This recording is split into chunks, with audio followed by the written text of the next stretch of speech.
When you look at their population, Angola, for example, and Nigeria, that's close to our production per day and the population, and you do that ratio, Nigeria is not a very rich country.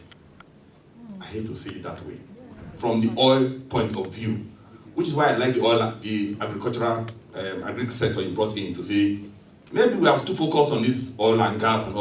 Maybe we should look at something else.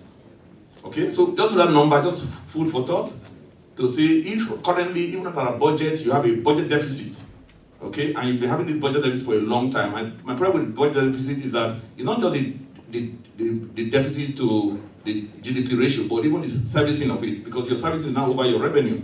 And some countries are going to default. And it's projected that this year, more countries will go into default. I'm not saying Nigeria will, but that's the projection from the economists.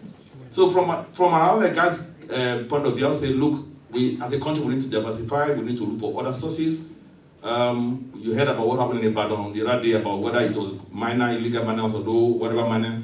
Then we need to look for other sources other than oil and gas. So as a country, we know that our base is strong enough to cater for this population. Second point is, and you kind of mentioned about doing a population census.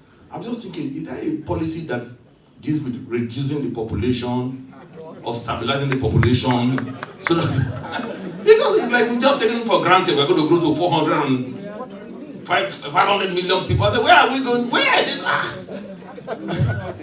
Can we actually serious as a country think about maybe it's time to say enough, too much children, or too many, just something.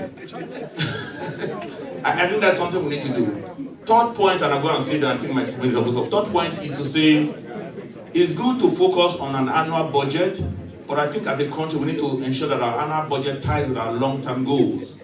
So that if you're asking me to take some pain and some heat this year, I can see where we are going ultimately. And it's not that we have a government that is just 1 year old and all fingers being equal or things being equal. We are hoping that they'll do 8 years. Can we actually have an 8-year plan and how each of these annual budget fits into that 8 years plan, so we know that we're going to get out of the dark tunnel at the end of the road. Thank you so very much. I'm not marketing to but you know who to come to.